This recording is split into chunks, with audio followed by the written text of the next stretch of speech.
Hi, I'm Shannon Freeman, and I accepted the Blackout Challenge yesterday. And so I went 24 hours, an entire 24 hours without my cell phone. And I chose to do 24 hours instead of 12 because I just thought it would be more meaningful.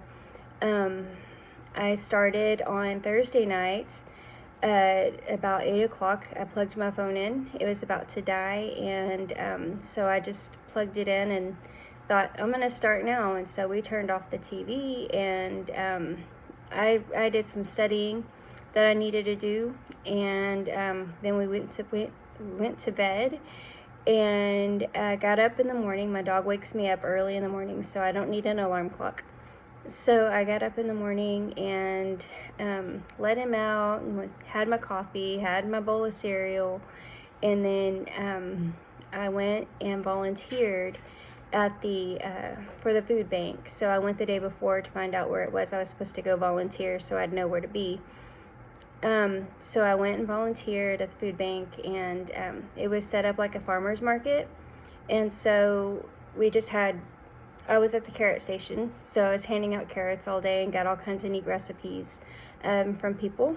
It was a lot of fun. I made it a point to connect and have conversations and talk to everybody that came to my station. The time there seemed to really take forever.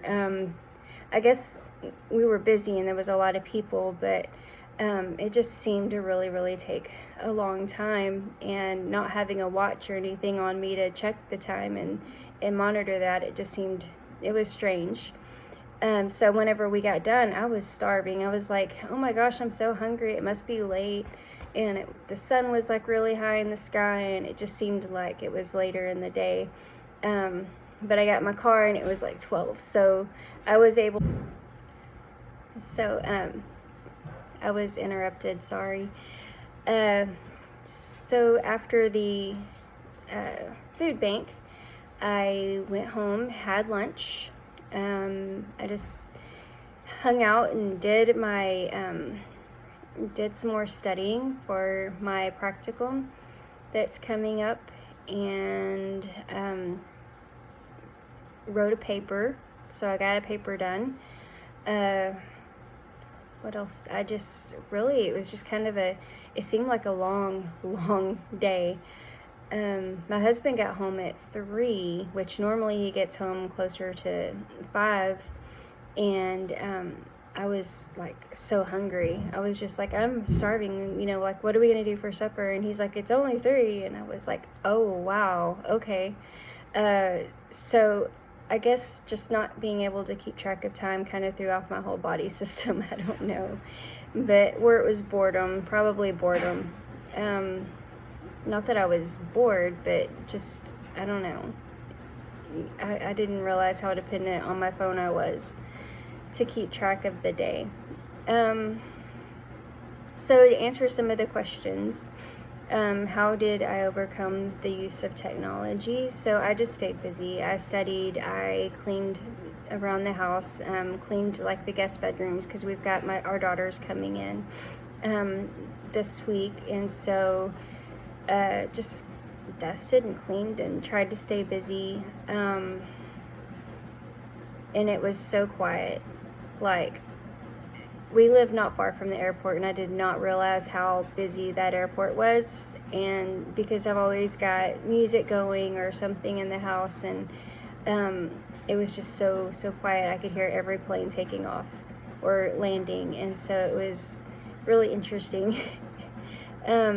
And plus, I guess being a holiday, there's probably more activity, but it just was interesting that I've never really heard that much traffic before coming from the airport. What did I do differently? I guess just spent more time cleaning and doing things, cleaning and doing things that I needed to get done, studying. And so I studied with my textbook and with my notes, and so I felt like I got a really good quality amount of studying in. And just talked. Like, my husband and I went and ate supper last night, and without cell phones, and it was nice to talk and not have him in his phone. Or oh, funny thing happened. We got in the car, and his car, to go to supper, and he had his radio on, and so it was like the song came, it just came right on, and I started singing right away, and I'm like, stop, turn it off. And so we had to turn it off real quick, but it did not take a split second for that song to like just fill my head, and I was singing it, and it was stuck in my brain, like one of those earworms. So it just stayed there, and I guess that kind of did influence me a little bit, but we shut it off right away. But sadly, it was a song I knew, and so I just played it in my head. And anyway, was this hard, easy? Would I do it again? It was definitely easy. I feel like I should do it more often. My phone did blow up a lot, like all day long. I got text messages from, I guess, people all day long, and I didn't check it until the next morning, or the evening actually, because I started the evening before at 8, so around 9 o'clock I checked and started responding to like my daughter or my mom. And so something that stood out to me during the project was how much I fumble around with my phone. Like, I feel like I'm always sticking it in a pocket, or and it was just kind of freeing not to have that to mess with. Like when I took Gunther for a walk at the park yesterday, I wasn't worried about like my phone or anything. And whenever I was working at the food bank thing, I wasn't worried about it falling out of my pocket, or I wasn't stressed about it at all, because I drop my poor phone all the time. So it was nice not having to worry about it and fumble with it. My hands were free, I was free, my brain was free. It was just such a nice experience. Anyway, I would definitely do it again though. Thank you.